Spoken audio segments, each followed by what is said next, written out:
retour aux terres de légende. L'honneur est au jaune en ce jour, car la réunification vient de sonner. Kabyres et Oréades se rassemblent pour former les Néréides, et 2 éliminés sont revenus dans la partie. Alors installons-nous sur la plage, car voici le confessionnal. Très contente pour la victoire du Gundam. Je vais maintenant être la Sociedad en jaune sans avoir aucun regret. Sinon, vous connaissez Katsuan Shibuya Scramble, comme la ville dans Persona 5 ? C'est la fin des Oréades, des Kabyres et des Dryades, mais ça fait déjà un moment. Nous vivons maintenant dans l'unité, mais à la fois dans l'adversité. Serrons les coudes, mais pas trop quand même, parce que ça peut faire mal. Sinon, vous connaissez The World Ends With You, comme le monde dans Persona 5 ? Jouez à Witch's Heart, s'il vous plaît. Je les ai vus. J'ai vu les ténèbres. Ils m'ont aspiré, engouffré, retenu. J'étais si loin, si profond sous terre, dans la défaite. J'en suis donc revenu. Celles et ceux baignant dans cette insolente lumière m'ayant refusé m'ont tendu la main. Pourquoi ? Je ne sais pas. Mais je dois maintenant combattre. Que ce soit pour gagner ou pour perdre, je n'ai plus le droit d'accepter la défaite. Il n'y a plus que le combat, la lutte, l'adversité. Je serai devant celles et ceux m'ayant humilié. Je rendrai honneur à mon chef allié m'ayant attendu tout ce temps, ayant lutté de toutes tes forces en mon nom. Je suis Chapeau Magique, la combattante. Petit cochon en 3D. Bonjour, je suis Glotolf, et j'ai le grand plaisir de lire Le Temps des Kabyres sur Audible. Bonjour, ronde comme un ballon, et plus jaune qu'un citron, c'est Elfloran. J'aimais bien le rouge, mais bon, je vois toujours aussi bien. Merci, je suis très content d'être de retour pour la suite, et de savoir que moi et Chapeau sommes safe pour le prochain conseil. Hâte de cette prochaine aventure, avec la vie en jaune. Bon, j'ai juste un dernier procès à Giratopia à faire, mais bon. En parlant de ça, est-ce que je vous ai déjà parlé de Bug Fables ? Bug Fables est un jeu Qui êtes-vous ? Gros Néréide, détruire pour mieux reconstruire. Notre potentiel est infini. Il est grand temps de découvrir l'identité visuelle de cette équipe réunifiée. Bien que ce soit individuel, tout le monde a mis la main à la pâte pour vivre en communauté. Voyons d'abord le logo d'équipe. Il s'agit d'un drapeau. Une rose jaune est au centre, représentant Rosae et la couleur de l'équipe. Une ronde d'étoiles se trouve autour, imitant le drapeau européen, sauf qu'elles sont 16, chaque étoile comprenant le symbole de chaque lion de l'équipe. Le fond est bleu, à nouveau pour imiter le drapeau européen, mais une teinte différente pour aller avec les algues qui représentent la mer. En effet, dans la mythologie grecque, les Néréides sont des nymphes marines. Une autre référence à la mer se trouve dans le mot Néri lui-même, car il est écrit en alphabet des huîtres pailletées. J'aime beaucoup ce drapeau, mais il est très différent des autres. Peut-on le considérer comme un logo ? Pas de souci à se faire, une version logo existe également. Voyons maintenant à quoi ressemble le camp qui correspond à ce logo. Je vous présente le château des Néréides. Waouh, impressionnant ! Mais attends, c'est fait en sable ? Évidemment, puisque c'est un château de sable. Mais comment ça marche ? Il est basé sur celui de Dracula. Voyons le plan de l'intérieur. Tu as vraiment d'éviter ma question là ? Voici le rez-de-chaussée où on peut notamment voir la cour intérieure avec un terrain de foot. Directement à l'entrée se trouve la salle de réunion en table ronde, si on peut vraiment appeler ça rond. Chaque lion a sa chaise attitrée. D'un côté se trouve la poste, où divers courriers pourront être reçus et envoyés. Attention, si vous envoyez quelque chose par le biais de la poste, cette chose ne pourra pas aller plus loin que l'île Rose. Je me demande si ce service sera utilisé lors d'une épreuve. De l'autre côté se trouve une autre partie de la poste, ainsi qu'un taco bar banque de pain Nagito Komaeda. Peu importe ce que ça veut dire. Les ingrédients y sont stockés et seront livrés dès qu'il y a besoin, du moment que vous explosez pas le budget de l'émission. Et enfin, derrière se trouve la première partie des dortoirs. Première partie ? Oui, la deuxième partie se trouve à l'étage où nous allons justement aller. Ici, on peut trouver une salle de loisirs avec tout le nécessaire pour ne pas s'ennuyer. Une immense salle de disco avec piscine à boules se trouve juste au-dessus de la salle de réunion. Il y a une porte ici aussi. Après tout, les lions peuvent voler. Et enfin, le disco est relié aux chambres par le trans-couloir qui permet aussi d'accéder à la Baby Jail.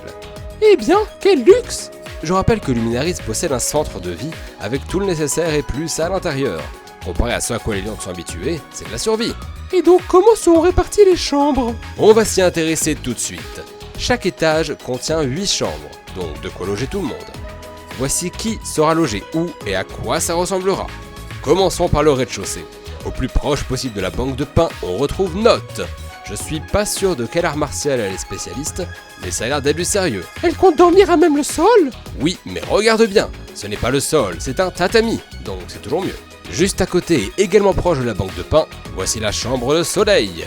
Tranquille sur le sable chaud, une serviette de plage sous un palmier et de la musique à proximité. Dans la boîte blanche se trouvent des tas de musique qu'elle peut écouter quand elle veut. On est loin de se douter que juste à côté se trouve l'endroit le plus mystérieux du château. Vous devinez à qui appartient cette pièce ? Honnêtement, n'importe quel kabyle serait capable de vivre dans autant de fumée. Ce n'est pas de la fumée, ce sont les ténèbres. Il s'agit bien entendu de la chambre de Thunderfire. Juste à côté, c'est pas bien plus joisse. La chambre d'Eden Heiling ressemble exactement à ce qu'on pourrait s'attendre. Il a récupéré son arme et son cercueil du volcan pour les conserver ici. Sa bibliothèque contient des écrits maudits, incluant le Necronomicon, et une fontaine de lave s'écoule par-dessus la niche de son cube de magma domestique. Notez que cet animal ne pourra en aucun cas être utilisé lors d'une épreuve. Tiens, on dirait qu'il y a un passage secret sous le cercueil. Bizarrement, j'ai pas envie de savoir où il mène. Ensuite, nous arrivons dans la chambre de Scalara. Ce paysage artificiel représente un endroit de Luminaris, où il y a une herbe très particulière et des grandes plantes dont le pollen se répand sur les murs pour donner l'impression d'un ciel étoilé. Sauf pour les étoiles plus grandes, elles sont phosphorescentes et collées au mur. Et on dirait qu'elle a peint le portrait de Perle. Je me demande ce que ça veut dire. Voici à présent la chambre de Clotolf. Des chiffres et des lettres sur les murs ainsi qu'une collection de battes. Et des triangles, plein de triangles. Par contre, ce tableau de liège accroché au mur contient une signification dont nul n'aimerait connaître le secret. Voici la chambre de Floran. Attends, y a un problème là. En effet, c'est un leurre. On peut apercevoir une porte au fond de ce néant. En l'empruntant, on atterrit dans un endroit magnifique digne des plus belles bibliothèques.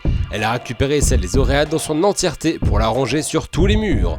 On s'y sent à l'aise, dans le plus grand confort, l'endroit idéal pour se détendre en lisant un bon livre et en sirotant un bon chocolat. C'est vraiment un endroit magnifique. Dommage que vous puissiez pas le voir. Pour terminer le rez-de-chaussée, voici la chambre de Sharknado. Dingue de justice, il s'est placé le plus près possible de la poste, car il n'y a jamais de mauvais moment pour recevoir du courrier à propos d'une affaire en cours. Tiens, regardez, dans ce vase. C'est donc ça la fleur qu'il a dans les cheveux. On monte à présent à l'étage, et juste au-dessus de Sharknado se trouve Chapeau Magique. Elle est le plus proche possible de la Baby Jail.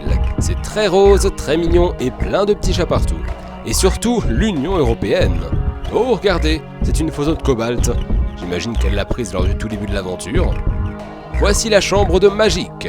Des livres sur comment établir des plans maléfiques sont rangés sur son étagère, et divers systèmes de surveillance sont installés. Elle se permet même de dormir dans un hamac. Attends, c'est pas le docteur Céréalix que je vois là?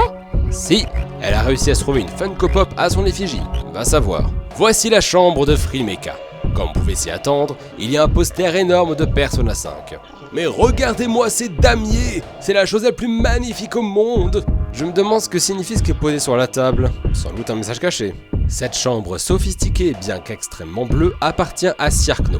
Allez savoir pourquoi, il a décidé d'avoir un lit double qui prend toute la place et même pas de chaise pour s'installer à son bureau. Tiens, c'est son monocle de Kabir rencontre. Je me demande ce que veut dire l'espèce de signature sur le mur de droite. Faudrait voir si il veut bien nous en dire plus. Si vous vous demandiez d'où provient la lave dans la chambre d'Aidan, la réponse se trouve juste au-dessus. Elle sert d'éclairage aux fenêtres hyper sécurisées de Cobalt. Bon, par contre, on sait pas d'où elle vient non plus. Mais regardez, Cobalt Junior est ici. C'est quoi ce reptile sur la table? Ce n'est pas un vrai, il est là seulement pour la décoration. D'ailleurs, si on regarde bien, il y a beaucoup d'éléments en rapport avec les serpents ici. C'est l'heure de la chambre de Burger aux pâtes. Accrochés au plafond de sorte à créer une sorte de chapiteau, ce sont des rideaux de pâtes. Et bien entendu, il y a un lit burger. Un hôtel dédié aux burgers et aux pâtes est dressé, et un tapis Maître Gims apporte une touche de chaos supplémentaire. Attention cependant à l'armée de canards en plastique, ils peuvent être très dangereux. Voici la chambre de Mikun. Ayant l'honneur de dormir dans un lit bagnole, il possède également une PS4 ainsi qu'une imprimante 3D qui fait aussi imprimante tout court. Et sérieusement, où trouvez-vous ces Funko Pop? C'est à n'y plus rien comprendre. Une partie de son bureau est dédiée au bricolage en tout genre, ce qui peut toujours être pratique. Et enfin, voici la chambre de Shae. Tout comme Mikun et Burger aux pâtes, il se trouve le plus proche possible de la salle de loisirs. Ce qu'on remarque en premier sont sûrement les dessins au mur, que ce soit ceux accrochés ou ceux directement dessus. Mais on remarque aussi que cette porte ne mène strictement nulle part. Intéressant choix d'architecture. Un sac de couchage repose contre le mur et il y a de quoi dessiner un peu partout. Voilà qui conclut notre visite des chambres. À n'importe quel moment, vous pouvez y changer des choses, du moment que c'est pas trop drastique. J'aime énormément ce camp. On sent que des tas de choses vont s'y passer. Exact, mais malheureusement, certains y passeront moins de temps que d'autres. Et ce dur retour à la réalité, il passe par la première vraie épreuve individuelle. Réussir cette épreuve, c'est s'assurer de rester. Sharknado et Chapeau Magique sont assurés de survivre au prochain conseil. Donc si l'un des deux gagne, son verre d'orange d'immunité ira à la personne de son choix. Voici l'épreuve. Des travaux de rénovation se font un peu partout sur l'île Rose pour qu'elle puisse retrouver plus ou moins son état d'origine. Mais on a décidé de garder l'observatoire de la montagne, du moins pour le moment. Vous allez grimper là-haut et observer l'île, puis la comparer avec une photo prise au même endroit au début de l'émission. Votre but est d'aider l'équipe de rénovation en indiquant ce qui a changé. Oh, je vois, c'est une épreuve des différences. En gros, oui. Comme lors de la kermesse, vous ne saurez pas le nombre exact de différences à trouver. Le chrono démarre au moment où je vous envoie l'image que vous aurez demandé et s'arrête quand vous m'aurez envoyé votre réponse. La personne qui trouve le plus de différences gagne le verre de jus d'orange d'immunité. S'il y a égalité, votre temps vous départagera. Bien entendu, il est interdit d'aider d'autres candidats lors de cette épreuve. L'heure du grand combat a sonné. Bonne chance tout le monde et rendez-vous la prochaine fois pour connaître les résultats. A bientôt dans Rosé.